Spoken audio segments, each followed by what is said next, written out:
ගන්න බැරුණත් කතා කරනවා. අනේ ටීචර් කියන දේ අහන්නේ චුට්ටක් කියන්නකො කිව්වම මම කෝල් එකක් හරි අරගෙන යනවා කිව්වම මෙයා හරියට. එදාත් කොහමරි මට කෝල් එක කෙනෙකුට 11:48 විතර.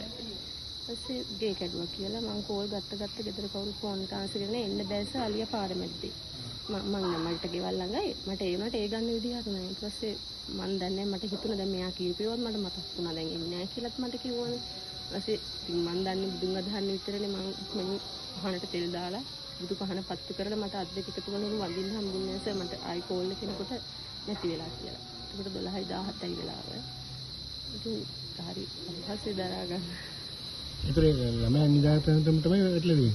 අම්මලා ප්‍රශ්නයක් අම්මයි තාත්තයි අම්මයි ආච්චිනේ නිදාගන්නේ අත් එක්ක කොහොම හරි එදෙන්න අම්මා නැගිටලා හැම ඇඳේ හිටගත්තා විතරලු. මෙහෙම මෙට්ටි බිම දාලා නිදාගෙන තියෙන්නේ. මෙහෙම හිටගත්තා විතරලු. යාට යන්නවත් ටයිම් එකක් නැහැ හිට ගන්නකොටම ඒක දන්නේවත් නැහැ නින්දෙන්න. ඒ අලිය ඇවිල්ලා කියලා දන්නෙත් නැහැ. නැහැ. අලිය ඇවිල්ලා කියලා සැකේට තමයි මේ ලයිට් දාලා බලන්න නැගිටලා තියෙන්නේ. ආච්චි ලයිට් එක දැම්මලු. අම්මා නැගිට්ට විතරලු.